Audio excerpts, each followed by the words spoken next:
ರೆಡಿಯಾಗಿದೆ. ನುಗ್ಗೆ ಸೊಪ್ಪು ಮೊಟ್ಟೆ ಹಾಕಿ ಮಾಡೋದಂಥ ಐಟಮ್ಸು ತುಂಬ ಚೆನ್ನಾಗಿದೆ. ಆರೋಗ್ಯಕ್ಕೂ ಒಳ್ಳೆಯದು. ತಿನ್ನಿ, ಒಳ್ಳೆಯದಾಗಲಿ. ಇವತ್ತು ಮೊಟ್ಟೆ ಹುರಿತಾ ಇದ್ದೀನಿ.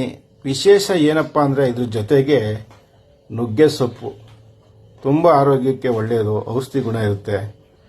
ನೋಡಿ, ಹಾಗೆ ನುಗ್ಗೆ ಸೊಪ್ಪು ತುಂಬ ಚೆನ್ನಾಗಿರ್ತದೆ, ಆರೋಗ್ಯಕ್ಕೆ ಒಳ್ಳೆಯದು. ಮಾಡ್ಕೊಂಡು ತಿನ್ನಿ. ಕೆಲವರು ನಿನಗೆ ಹೆಂಗಪ್ಪ ಗೊತ್ತು ನುಗ್ಗೆ ಸೊಪ್ಪಿನ ಬಗ್ಗೆ ಅಂತ ಕೇಳಬೇಡಿ. ನಮ್ಮ ಪೂರ್ವಿಕರು, ನಮ್ಮ ತಂದೆ ತಾಯಿ, ತಾತಂದಿರು, ಅಜ್ಜಂದಿರು, ಅಜ್ಜಿದಿರು ಇವರೆಲ್ಲ ಹೇಳಿರೋದು ಇದೆ. ತುಂಬ ಚೆನ್ನಾಗಿರುತ್ತೆ ನುಗ್ಗೆ ಸೊಪ್ಪು ಉಪ್ಸಾರು, ಸೊಪ್ಪು ಎಲ್ಲ ಉರಿಯೋದು. ಇದ್ರ ಜೊತೆಗೆ ಸ್ವಲ್ಪ ಸಬ್ಸಿಗೆ ಸೊಪ್ಪು ಬೇಕಾಗಿತ್ತು, ಇನ್ನು ತುಂಬ ಚೆನ್ನಾಗಿರ್ತಾಯಿತ್ತು. ಅದು ಇಲ್ಲ, ಏನೂ ಮಾಡೋಕ್ಕಾಗಲ್ಲ, ಗೊತ್ತಲ್ಲ. ವೆರೈಟಿಗಳೆಲ್ಲ ರೆಡಿ ಮಾಡ್ಕೊಂಡಿದ್ದೀನಿ. ಇನ್ನೇನು ರೆಡಿ ಆಯ್ತದೆ, ಬಾರಿಸ್ತಾ ಇರೋದು, ತಿಂತಾ ಇರೋದೆ. ಏನಂತೀರಾ? ಸೂಪರ್ ಆಗಿರ್ತದೆ ನೋಡಿ. ನುಗ್ಗೆ ಸೊಪ್ಪು ಮೊಟ್ಟೆ ಆರೋಗ್ಯ ದೃಷ್ಟಿಯಿಂದ ತುಂಬ ಒಳ್ಳೆಯದು. ಜೊತೆ ಕೊತ್ತಂಬರಿ ಸೊಪ್ಪು, ಈರುಳ್ಳಿ, ಹಸಿರು ಮೆಣಸಿನ್ಕಾಯಿ, ಅಂದರೆ ಈ ಕಡೆ ಹಸಿ ಮೆಣಸಿನ್ಕಾಯಿನೂ ಅಲ್ಲ, ಒಣಮೆಣಸಿನ್ಕಾಯಿ ಇಲ್ಲ, ಹಣ್ಣಾಗಿರೋ ಮೆಣಸಿನ್ಕಾಯಿ ಹಾಕಿದ್ದೀನಿ. ತುಂಬ ಚೆನ್ನಾಗಿರುತ್ತೆ, ತಿನ್ನಬೇಕು ಮಾಡಿಕೊಂಡು ಘಮ ಘಮ ಅಂತ. ಹಂಗಾಗಿ ತುಂಬ ಅದ್ಭುತವಾಗಿರ್ತದೆ. ಮೊಟ್ಟೆ ಜೊತೆಗೆ ನುಗ್ಗೆ ಸೊಪ್ಪು ಅಂದರೆ ಕಾಂಬಿನೇಷನ್ನು ಭಾಳ ಚೆನ್ನಾಗಿ ಅದ್ಭುತವಾಗಿ ತಿಂತಾ ಇದ್ರೆ ಆಹಾ ಓಹೋ ಬಿಲ್ಲೆ ಏನೇನೋ ಹೇಳ್ತಾರೆ ಕಣಪ್ಪ, ನಮ್ಗೆ ಸರಿಯಾಗಿ ಬರೋದಿಲ್ಲ. ಹಂಗೆ ಒಟ್ಟಲ್ಲಿ ತುಂಬ ಚೆನ್ನಾಗಿರ್ತದೆ. ಜೊತೆಗೆ ನುಗ್ಗೆ ಸೊಪ್ಪು ಹೇಳಿದ್ನಲ್ಲ, ಆರೋಗ್ಯ ದೃಷ್ಟಿಯಿಂದ ತುಂಬ ಒಳ್ಳೆಯದು.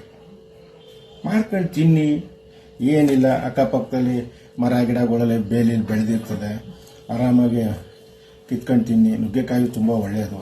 ಹಂಗಾಗಿ ಇನ್ನೇನು ಮಾಡಿ ಎಲ್ಲ ಸಖತ್ತಾಗಿ ತಿಂತಾ ಇರೋದೆ. ಆಹಾ ಓಹೋ ಈಹಿ.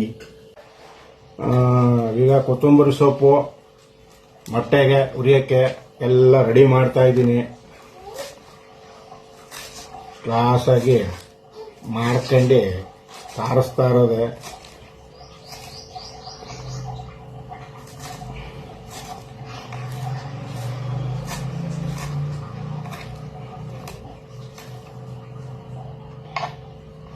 ನೋಡಿ, ಈಗ ಮೊಟ್ಟೆ ಉರಿಯೋದಕ್ಕೆ ಎಲ್ಲ ರೆಡಿ ಮಾಡ್ಕೊತಾ ಇದ್ದೀನಿ. ನುಗ್ಗೆ ಸೊಪ್ಪು, ಮೊಟ್ಟೆ,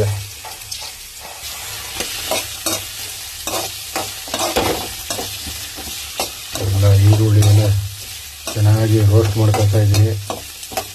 ಸುಮಾರು ವೀಡಿಯೋಗಳು ಹಾಕ್ತೀನಿ, ಆದರೆ ಕೆಲವರು ಅಣ್ಣ ನೀನು ವೀಡಿಯೋ ಡೈರೆಕ್ಟ್ ತೋರಿಸ್ತೀಯ ಅಣ್ಣ, ಒಂದು ಸ್ವಲ್ಪ ಮಾಡೋದು ಅಂದರೆ ಯಾವ್ಯಾವ ಐಟಮ್ ಹಾಕಿ ಕ್ಲೀನಾಗಿ ತಿಂಡಿ ಮಾಡ್ತೀಯ ಅದನ್ನು ತೋರಿಸೋಣ ಅಂತ ಹೇಳೋರೆ.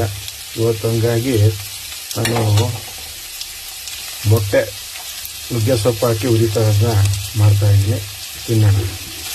ಸ್ವಲ್ಪ ಜೊತೆಗೆ ಒಣಮೆಣಸಿನ್ಕಾಯಿ, ಹಸಿಮೆಣಸಿನ್ಕಾಯಿ ಹಾಕಿದ್ರೆ ಅದು ಬೇರೆ ಥರ ಟೇಸ್ಟು. ಅಂದರೆ ಒಣಮೆಣಸಿನ್ಕಾಯಿ ಅಂದರೆ ಪೂರ್ತಿ ಒಣಗಿರೋದು ಅಲ್ಲ, ಹಣ್ಣು ಮೆಣಸಿನ್ಕಾಯಿ ಅದು ಹಾಕ್ತಾಯಿದ್ದೀನಿ. ನೋಡ್ರಪ್ಪ, ಉಪ್ಪು ಹಾಕ್ತಾಯಿದ್ದೀನಿ. ಯಾಕಂದರೆ ಅಣ್ಣ ಉಪ್ಪೇ ಹಾಕಿಲ್ವಣ್ಣ ಅಂದ್ಬಿಟ್ಟವ್ರೆ ಒಂದೊಂದು ವೀಡಿಯೋದಲ್ಲಿ. ನಾವು ಉಪ್ಪೇ ಹಾಕಿಲ್ಲ ಅಂದರೆ ಉಪ್ಪು ಹಾಕಿ ಮಾಡೋಕ್ಕಾಯ್ತದ ಅಡುಗೆನ? ಹೇಳಿ ನೀವೇ. ಉಪ್ಪಿಲ್ಲದೆ ಇದ್ರೆ ಯಾವುದೂ ರುಚಿ ಇರೋಕ್ಕಿಲ್ಲ. ಉಪ್ಪು ಹಾಕಿದ್ರೆ ಎಲ್ಲ ರುಚಿ ಬರೋದು.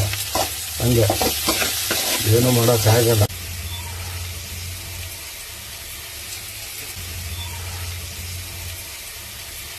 ಒಂದು 4 ಮೊಟ್ಟೆ, ಜಾಸ್ತಿ ಏನಿಲ್ಲ, ಜಾಸ್ತಿ ಹಾಕ್ಬೋದು, ಆದರೆ ಇರಲಿ, ಒಂದು ಸಿಂಪಲಾಗಿ ಮಾಡೋಣ ಸಣ್ಣ ಅಡುಗೆ.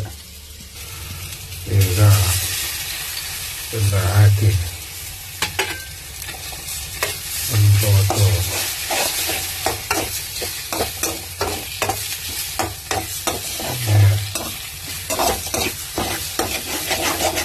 ಕಲಿಸ್ಬಿಟ್ಟು